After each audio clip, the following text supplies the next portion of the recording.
Quand tu soudes une pièce sur une autre pièce, il y a un truc à pas se faire avoir. Là, je suis en train de faire un petit châssis en UPN et tu vois, je mets un fer plat d'usure sur le dessus. Donc là, je l'ai pointé ici. Et du coup, ce qu'il faut pas faire, c'est aller le pointer de l'autre côté. Parce que si je viens le pointer ici, il va, toi là, il est libre. Mais si je le pointe à l'autre extrémité, du coup là, eh ben, il va être bridé. Et quand je vais revenir du premier côté pour faire mes petits points de soudure, parce que c'est un plat d'usure, donc je vais juste le pointer, donc il y aura des petits points à chaque trait de craie, tu vois. Je vais le souder là, là. Il va se mettre à monter en température.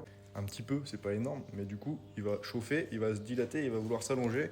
Sauf que comme il va vouloir s'allonger, mais qu'il est retenu à l'autre bout, il va faire... Il va se mettre à faire le bide. Donc là, en réalité, c'est épais, c'est gros et tout, ça va pas trop le faire si jamais j'avais soudé l'autre bout.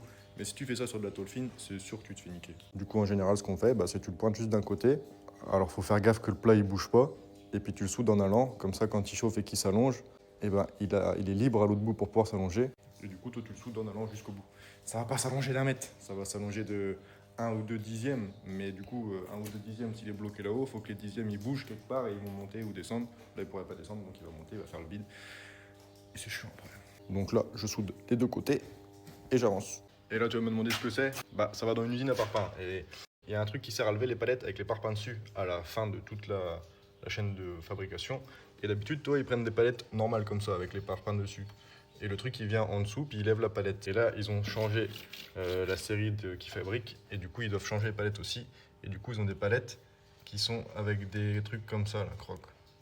Et du coup, ils sont baisés et ils sont obligés de faire notre U là, qui va venir juste supporter ça, comme ça, la croque, avec notre petit plat qui fait l'écart et notre plat d'usure ici. Donc, petit bricolage de la journée. Et après, on va les poser.